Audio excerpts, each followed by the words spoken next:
In August 1940, a Dornier 17 was shot down by the RAF as it returned home from a bombing mission over the Kent coast.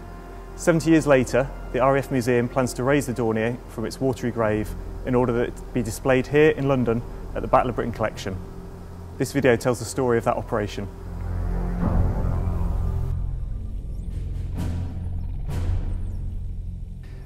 The aircraft in question was actually based at Saint-Tron, which is in Belgium, just east of Brussels.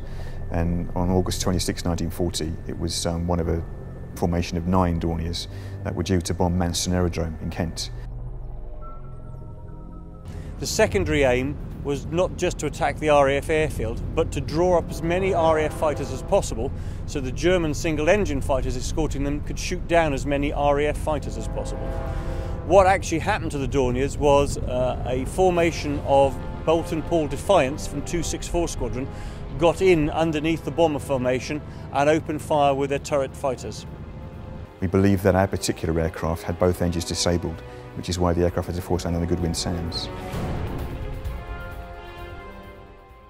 We believe local divers first discovered the plane because of reports from fishermen that their nets had snagged. But the plane was only formally confirmed when English Heritage commissioned a survey of the entire coastline, and this aircraft emerged in quite stark detail because of the sonar maps that emerged. I cannot stress to you how important this aeroplane is. I mean, it's a missing link in our collection. I mean, the Germans had 3 main bomber types in the Battle of Britain: the Heinkel 111, the Junkers 88 and the Dornier 17. Everyone's forgotten about the Dornier 17. We've got examples of the Heinkel 111 and the Junkers here, but they're both much later variants of the types in the battle. We've now got a chance to acquire a genuine Dornier 17 that actually flew in the Battle of Britain, linked to an iconic event in British history. This is the Boulton Defiant, the type of aircraft we believe actually shot down the Dornier 17 on the Goodwin Sands. You probably notice it's got a gun turret just behind the pilot.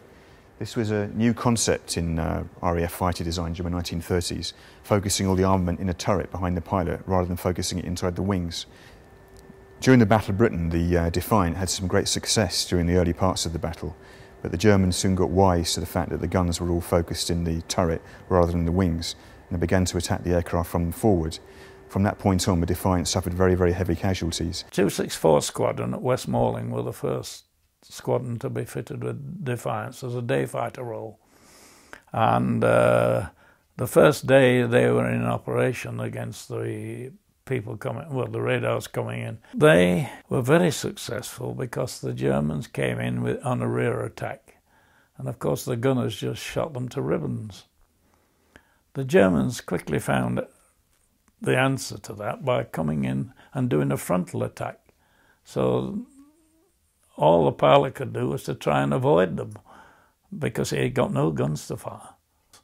He'd just got 4 Brownings in the turret. So really you begin to think of yourself as a taxi driver. If this is the aircraft we believe it is, the pilot and 1 other crew member survived. Both were taken prisoner, initially in the UK and then to Canada. 2 others were killed. One's body was washed up on the UK, the other was washed up in Holland. Both now lie in those countries. So once it's recovered from the channel, the Dornier needs conservation to make sure we can exhibit it safely, and that's going to take at least 2 years. While it's being conserved, we want the public to be able to understand the story, the history of the aircraft, the conservation, the rescue, and Wargaming are helping us do that by creating exhibits here in London and up at Cosford, where the Dornier will be exhibited. It might seem unusual for a video game company to work with a museum, but history is part of the DNA of our company. Since our founding, we've made games about military history. The Wargaming team includes active duty military veterans, aviation enthusiasts, and pilots. We're strong supporters of history, both in our games and in the real world. A visitor will be able to get their smartphone, and the plan is that they'll download an app, and then when they hold their phone up to the shadow that's on the floor, that's like a body chalk line, then they'll see a full-size 3D model of the Dornier hovering above that, and they'll be able to walk around it and inspect it in virtual space. So something, you know, bringing back to life the thing that doesn't really exist anymore. Okay, I'm at the stern end of the aircraft looking towards the bow. The visibility is reasonably good. I must have 6 to 8 feet. And I'm just moving around the aircraft and seeing how much it's exposed from the seabed in places. Well, the aircraft's lying in 60 feet of water, which means it's just a little bit too deep for divers to work without the need for coming to the surface. Also, the Goodwin Sands are notorious for the high currents and low visibility. So the circumstances that we believe protected the aircraft by covering it rapidly in sand are problems in terms of recovering it. 10 minutes left, Paul. 10 minutes for you. Propellers are still there, the engines are there, although one of them has been torn off and facing towards the fuselage, probably still attached on the port side of it.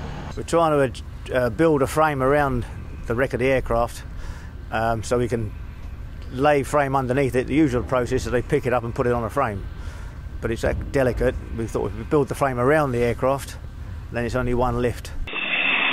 Just trying to identify which bit we've landed on now. This is quite special because a huge battle was fought here, and here we are on the surface of the sea under the whole territory of the skies, where these desperate battles were fought very, very hard and very, very quickly, and then suddenly after these combats they were left in open sky in total silence, wondering what had just happened to them, if they'd survived. The good news is the aircraft's ready to lift, and if we can find a suitable weather window in the near future, we'll be back out and we'll raise the aircraft. Next step after we've recovered the aircraft will be to disassemble it on the shore here, and then we'll transport it to our conservation centre at Cosford. Throughout that process, though, we'll be keeping the aircraft wet and we'll apply a protective gel. The purpose is to keep oxygen away from the structure. The next stage is for us to build a visitors centre up at Cosford, so when people go, they'll be able to go and look at the polytunnels and find out a bit more information, and we'll be presenting a front elevation, life-size elevation of the Dornier, because obviously it's going to be quite some time before we can actually see the plane for real, because it needs to be conserved for about 15 months to 24 months, so it's going to be quite a long time before people can really engage with the object. The world's last remaining Dornier 17, flying, after a fashion, for the first time in over 70 years. Badly corroded, upside down, and its fuselage twisted, but recognisably an aircraft. There's no denying the plane's in a pretty rough state, but what's remarkable is how much of it has survived. The undercarriage, for instance, with the tyres still fully inflated. The engines have fallen off, they're still on the sea floor and they'll be picked up tomorrow. But look, here's one of the propellers in remarkably good condition, and in the hub there's even some of the original 1940s grease. The salvage attempt has been dogged by bad weather and some bad luck. Today's lift almost had to be postponed when one of the salvage barge's anchor cables snagged its propeller. For the RAF Museum, which has spent more than £600,000 on the project, it was a huge relief. This is a tremendous piece of history. I mean, the last remaining example of the Dornier 17. We're preserving her for generations.